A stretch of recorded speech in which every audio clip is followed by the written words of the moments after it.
Bueno, ¿qué hacemos para que claro, esto cambie? Pero este es un proyecto pues, que ya se paralizó hace 4 años. Está paralizado, claro, está paralizado. Claro, está paralizado, ya hay objeciones, ya había rechazo. Entonces, también tú no puedes sacar un... O sea, si la gente está totalmente en contra, o la mayoría está en contra, no puedes sacar el proyecto. Insistir en el proyecto, lo que te genera más bien puede ser un efecto hacia otros proyectos que pueden estar en este momento en una buena relación con la gente, porque la gente piensa decir, todos los mineros son iguales, todas las empresas son iguales. No es así tampoco, ¿no? Porque tú tienes empresas operando proyectos y sacando proyectos sin tener todos estos problemas. Entonces ahí también hay que revisar.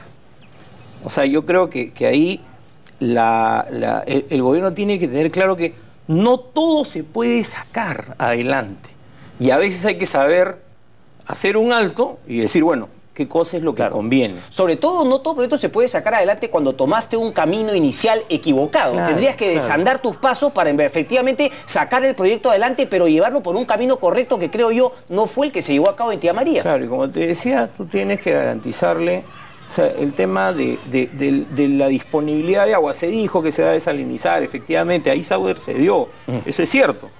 Pero la gente sigue teniendo ahí un problema con el agua que se tiene que resolver. Correcto, pero ahí hay un tema, Javier, porque tú decías que, claro, finalmente no es la empresa privada que tiene que cumplir y todo, pero ¿cómo hacemos para que la gente empiece a confiar que el Estado peruano puede garantizar que lo que dice el estudio de impacto ambiental es cierto? Porque, claro, ni siquiera es que se va a cumplir, sino que lo que dice es cierto. Claro. Y además, digamos, busca sacar el máximo provecho de la defensa del medio ambiente, y no solamente que es verdad, sino que además se va a cumplir en un futuro. ¿Tú confías, por ejemplo, si a ti te hacen un proyecto frente a tu casa? Yo te digo la verdad, no confiaría. Claro, no confías. Yo no confío. Además, porque tú ves que no se cumplen los reglamentos cuando se construyen una serie de Exactamente. obras. Si pasa aquí en Lima, al frente de tu casa hay 4 pisos, te levantan 15. Mira lo que ha pasado en la Costa Verde. Es parecido, ¿no?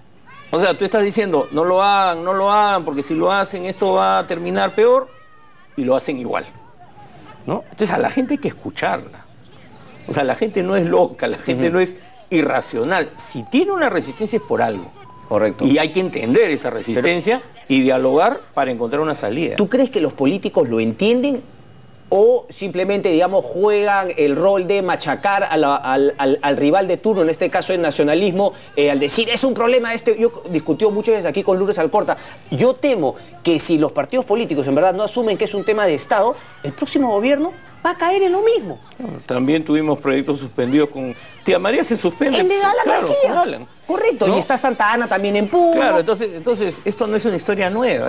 Parece que no hubiéramos aprendido. Ese es el problema, ¿no? O sea, parece que no hubiéramos aprendido. Entonces, se vuelven a repetir los mismos errores. Estaba anunciado que iban a haber muertos. O sea, yo sigo los conflictos hace más de 15 años. Y siempre pasa más o menos lo mismo. Entonces, claro, uno también se indigna porque dice, pero señores, ya pues... ¿Hasta cuándo pues van a repetir lo mismo y tropezando con la misma piedra? Exacto. Yo creo que ahí... Y estamos en un gobierno además que tiene una situación política complicada, qué sé yo, ¿no? Ese es otro tema también que juega, como tú dices, ¿no? Los opositores presionan también. Porque mi impresión es que hay algunos opositores al gobierno que, o sea, les interesaría que el gobierno fracase en Tía María. Entonces polarizan más todavía. Pero esa es una tragedia, ¿no? Que hayan opositores, pero bueno, esa es parte de nuestra politiquería, claro, ¿no? Así es. Que a la gente le interese. Otro tema era que, bueno, también en esta línea, ¿no? Digamos, cómo el Estado, el gobierno hace mal sus cosas. Leía la columna de Gustavo Gorriti en Caretas el jueves, no sé si tuviste ocasión de leerla también. Estos convenios que firman las empresas privadas con la policía, bueno, eso es un tema, pues, que tiene que cambiar ya.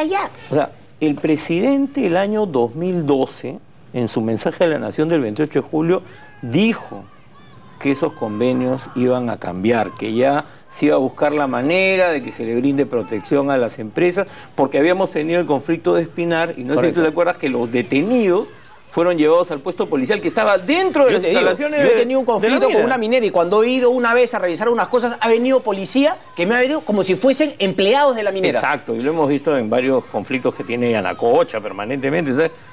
¿Qué pasa? Este sistema que tiene que ver con estos convenios que se instalaron hace mucho tiempo, ¿no? Están en revisión hace 2 años, 3 años, y hasta ahora no sale. no sale la nueva propuesta. Porque tú dices, ¿se tiene que garantizar la seguridad? Sí, pero los policías, o sea, el personal policial no puede estar bajo el mando del jefe de seguridad de una empresa. Y en los hechos termina ocurriendo eso. Porque cuando hay un conflicto, tal cual, los policías que están asignados por estos convenios, ¿no? Claro, terminan pues coordinando con los jefes. Claro, no, y lo más probable es que cuando la cosa escale y ya llegan los medios, digamos, este convenio pasa a un segundo plano, sí, claro, pero ya con la imagen con la población es otra, pues de que la policía... O sea, termina siendo policía privada. Tal cual. ¿No? O sea, está actuando como policía privada, pues está defendiendo a una empresa privada. Así lo ve la gente, además. O sea, más allá de que la policía se porte bien o mal, la percepción es esa, ¿no? Estos policías están acá para cuidarlos a ellos y reprimirnos a nosotros. Eso es lo que termina ocurriendo, ¿no? Entonces, eso tiene que cambiar también. Y ese es un compromiso del presidente Humala del 2012. Correcto. Entonces, Javier, déjame preguntarte tu opinión respecto a cómo ha manejado el tema de conflictos sociales que tú tanto sigues el presidente Ollanta Humala y si es que lo podemos comparar con otros o es más de lo mismo. No, yo creo que, yo te diría, hemos tenido varios momentos en este gobierno. Yo creo que la Oficina de Diálogo y Sostenibilidad fue un esfuerzo por manejar por lo menos los conflictos que no habían llegado a crisis. O sea, habían conflictos, pero que se podían manejar y procesar. El caso de Constancia en Apurímac, otro caso en Carabay. Hubieron varias mesas que funcionaron. Okay. Pero en aquellos conflictos donde tienes tanta resistencia, el gobierno no supo cómo manejarlos. Conga quedó ahí enterrado, y Tía María probablemente también quede enterrado. O sea, no ha tenido capacidad política. Porque tú tienes que tener pues capacidad política, tienes que tener operadores políticos, tienes que llegar a acuerdos, ¿no? Como te digo, si los electores del distrito del Valle del Tambo han elegido a los opositores del proyecto, tú tienes que decir, bueno, este conflicto, o sea, el costo, porque uno puede decir, bueno, los miles de millones que se pierden, pero el costo para ese valle es muy alto. El costo que está viviendo la población del Valle del Tambo es muy alto, ¿no? Porque esta es una situación de zozobra, de inseguridad, o sea, ¿cómo va a quedar el Valle del Tambo después de esto? La policía se irá, pero estos pobladores que han terminado enfrentados, o sea, ahí vamos a tener secuelas, como también las tenemos en Celendín, por los muertos que hubieron, en Mamamarca. Entonces yo creo que ahí el gobierno... Secuelas dices, perdón Javier, que digamos entre los propios pobladores que van a crear una enemistad que seguramente va a perdurar. Por supuesto, porque ellos son sus vecinos. Claro, y van a crear facciones y la situación se va a complicar ahí. Claro, claro, entonces, y eso, nadie piensa en eso. Porque te aseguro que termina la situación de crisis. Claro, y se borran todos. Se van todos y se olvidan del Valle del Tambo de nuevo. Eso es lo que hay que evitar, ¿no? ¿Cómo lo evitan? Claro, o sea, pero entonces el gobierno tiene que comprometerse a atender las demandas del Valle del Tambo. O sea, tiene que hacerlo. Pero para eso necesitas capacidad política. ¿Capacidad política la tuvo, por ejemplo, el gobierno de Alan García o también falló en lo mismo? Porque terminamos pensando así que, como no hay partidos políticos, ningún gobierno... También falló, o sea, en algunos casos lo manejó mejor. O sea, el tema es que no hay dos conflictos que sean iguales. Nunca hay dos conflictos que sean iguales. No es lo mismo una empresa pequeña que una empresa grande, no es lo mismo una empresa con 50 años de presencia en el sur como es Sauder con tanta historia. Tal cual. ¿No? Como puede historia ser negativa, creo que hay que decirlo. Espero que ellos lo tomen a bien, porque finalmente es parte de lo que tienen que asumir para corregir. Hay una historia ahí de conflictos. Es cierto que ellos cambiaron, mejoraron una serie de aspectos, pero en otros pues no han mejorado, ¿no? Entonces, la realidad de cada localidad es distinta. Entonces tú no puedes tratar a todos los pobladores como si fueran, estos son los pobrecitos, porque siempre los tratan así, ¿no? Y la minería va a traerte beneficios de todas maneras. No todo es beneficios. Porque se genera una dinámica económica, y eso es otra cosa de lo que nadie habla, que ciertamente hay un sector que puede beneficiarse, pero otro sector no, porque se eleva el costo de vida en la zona, claro, porque los jornales de los agricultores van a subir, ¿no? Entonces, ¿quién piensa en eso? Entonces en los estudios de impacto ambiental se dice, no, todo va a estar bien, todo va a ser maravilloso, ¿no? No es tan sencillo. Ahora, yo no sé si es común la verdad en otros países, pero no, por ejemplo aquí yo siempre me extraño cuando dicen, bueno, es un proyecto de inversión de 1.400 millones. O sea, como que no, una plata de inversión, ya nosotros nos contentamos con la inversión. Ahí más me gusta saber cuánto se va a invertir, qué tiempo de recuperación planeas, cuánta plata va a generar la empresa y cuánto se va a quedar el Estado. O sea, son preguntas que no nos hacemos como que además, 1.400 aceptan nomás que, caracho. Además, los proyectos tienen ciclos. Entonces va a haber un momento en que tú tienes mucho trabajo. Correcto. Porque hay que construir, cuando se construye hay mucho trabajo y después hay la mano de obra local ya no le sirve a la empresa, ¿no? Y ese problema siempre aparece. Y ahí aparecen conflictos también. Entonces, si no se ha tenido una buena relación, cuando termina la construcción, aparecen problemas. Ahora, Javier, el término terrorismo antiminero, ¿crees que ha sido un error utilizarlo? Yo creo que ha sido, que muchos, como tú dices, se han ido de boca, pero sí creo que podría haber un grupo de gente que podría ser encasillada bajo ese término, ¿o no? No, yo diría que no. O sea, a mí me parece que el término es falaz. Y no ayuda a nada. A nada. ¿Por qué? Porque cuando tú estás hablando de terrorismo, ¿qué cosa pensamos los peruanos? Claro. ¿No? Claro.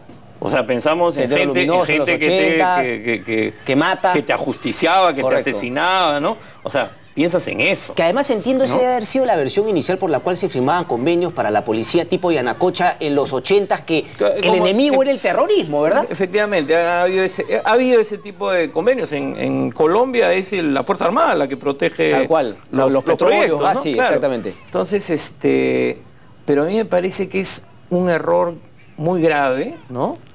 Porque no ayuda a nada, porque ahora un montón de analistas lo empiezan a usar alegremente, ¿no? Y empiezas a acusar de terrorismo a gente, o sea, yo conozco a Marco Arana hace muchos años, uno puede discrepar con sus ideas, pero Marco Arana no es un terrorista, ¿no? Ni antiminero, es un crítico duro contra la minería, sí, pero tú no puedes acusar de terrorista antiminero. O sea, pero Marco Arana es antiminero o no. Es un gran crítico de la minería, sí. Yo creo que tiene una posición muy crítica, que pone énfasis en el tema ambiental, pero no lo puedes acusar de terrorista, ¿no? No lo puedes calificar así, ¿no? Y tampoco puedes calificar así a los pobladores, porque termina calificando a todos. No, claro, peor aún a los pobladores, porque finalmente... Mira, es lo que pasó con Cajamarca.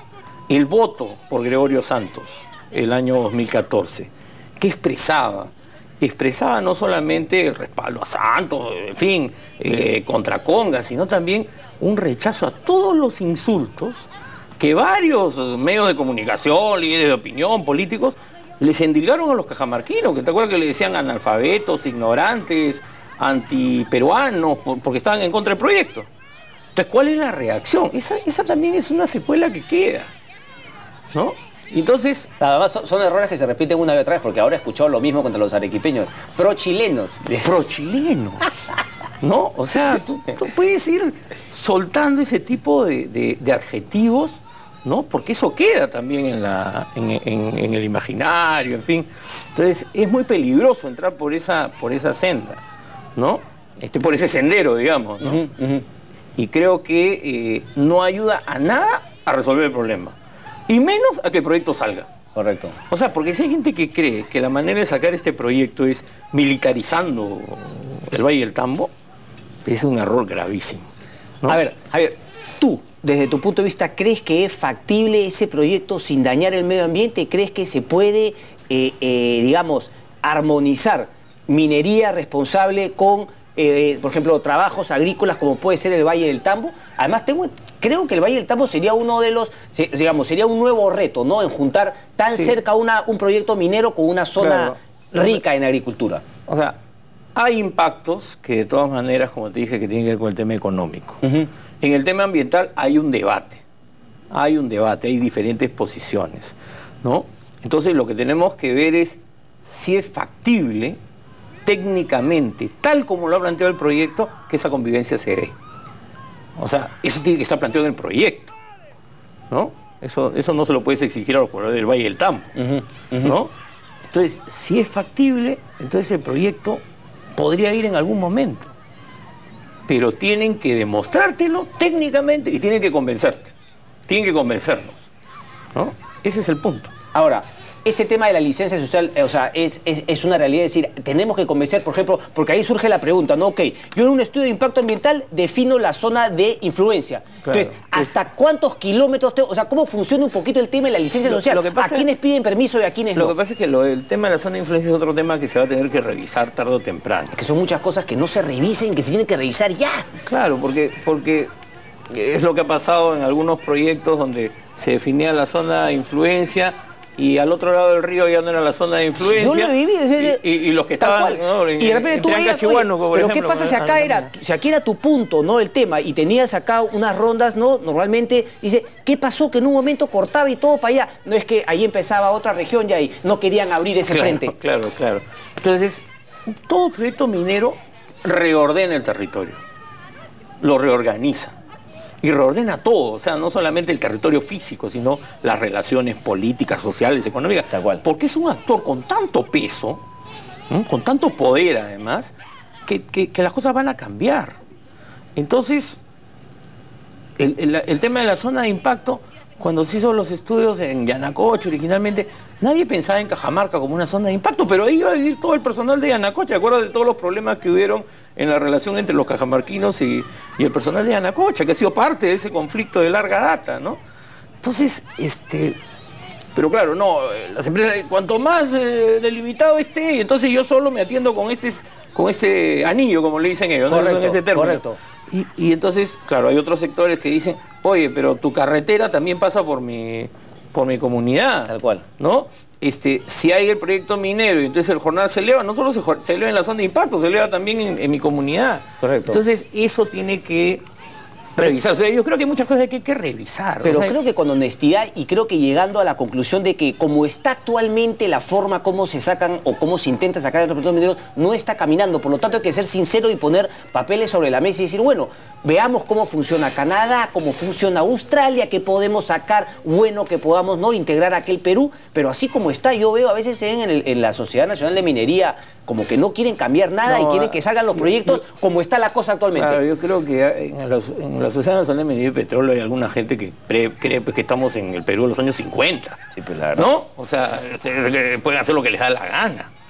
¿No? O sea, yo creo que eso tampoco, o sea, y a veces dan unas declaraciones sus voceros que realmente indignan, digamos, ¿no? Las peores son las que no se ven en la prensa, porque hay una frase esa, nosotros le damos de comer al Perú y por lo tanto... Porque además, el presidente de la Sociedad de Minería dijo en una declaración, estos pueblos que no tienen agua, tú sabes que Cocachacre es fue el primer pueblo de la costa de Arequipa que tuvo agua potable en 1906, claro, hace más de 100 años, claro, ¿no? Entonces, no son pues territorios sin pues, historia. Se generaliza, pues cree que todos los proyectos están a 5.000 metros de altura, no, en lo cual no hay absolutamente nada. Pero de ahí también hay historia, también hay gente. Pero es esa idea de, yo puedo entrar y todo el mundo tiene que regirse por lo que yo pienso. Correcto.